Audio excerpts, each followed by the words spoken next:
A.G. O'Connor, who is turning out to be a real sicko, is now suing the Biden administration, or maybe not even suing. I think they're just sending like strongly worded letters at this point about letting parents advocate at school board meetings.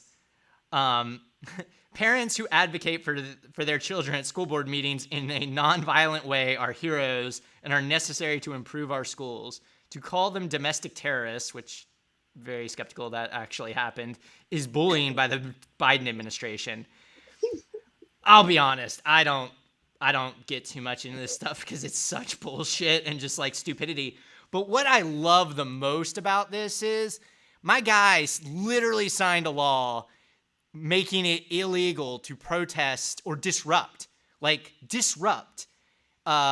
local meetings. So like school board and city council meetings. It was already technically illegal to disrupt a state level meeting.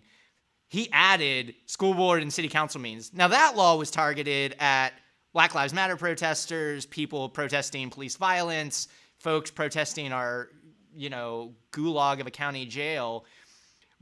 But guess what, motherfucker? That applies to going to a school board meeting and like threatening to kill your school board member because they asked your kid to wear a fucking mask. Like it's just like the cognitive dissonance. It's like you literally signed a law making it illegal to do this, and now your AG is like writing a letter of protest. Like maybe he needs to send you a letter too. Like CC Kevin Stitt, who literally signed the law making the exact thing that you're complaining the feds are doing illegal in Oklahoma.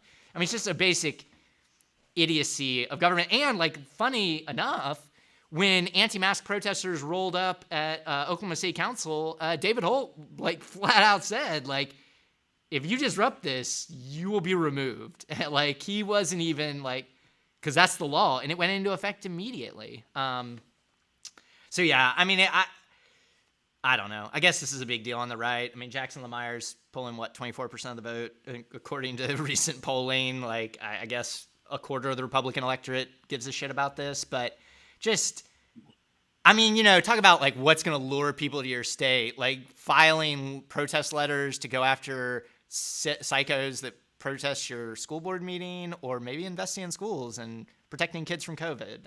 I don't know. It shows the nihilism of Stitt and O'Connor and the dickheads who passed those laws. Like, they don't actually care much about anything. So, except maintaining plutocracy. All of this is in service of maintaining plutocracy, right? That's their only guiding light. So, and this just shows like that cognitive dissonance, right? Like, it's nihilism. It's like, okay, we'll pass this bill and you can't go in there and disrupt meetings. Well, and they were disrupting meetings while they passed this, by the way. Like, this is not something that like this is unforeseen. They were disrupting meetings and that sort of thing while they were passing this, when they were disrupting city council meetings, stuff about mask mandates. Now it's school boards, right? So now it's like, oh, actually yelling at a city councilor is your First Amendment right. Okay, first and foremost, whether you are doing something that I agree with, like trying to improve a horrendous county jail that costs all of us money because all lawsuits come out of there, or trying to advocate to hold the people who work for us accountable and just asking them to pass policies in which they don't murder people, things I agree with. Or if you're trying to allow your kid to become a petri dish for COVID, none of that gives you a right to be a dickhead to people, right? Full stop. Like, none of that gives you a right to be an asshole. Like, you go in there, you sign your name, they give you some public comment time. You go in there and you say, my kid should have a right to cough on you and kill you. That's like, if that's what you own, if that's what you Free own, country. Like, yeah, so be it, right? But the bigger point again is the nihilism of it. Like, they don't care. They didn't care about Black Lives Matter protests because they had no intention of passing it. But what they were doing was a wink and a nod to their dickhead base. Like, see, we're gonna crack down on free speech of speech you don't like, right?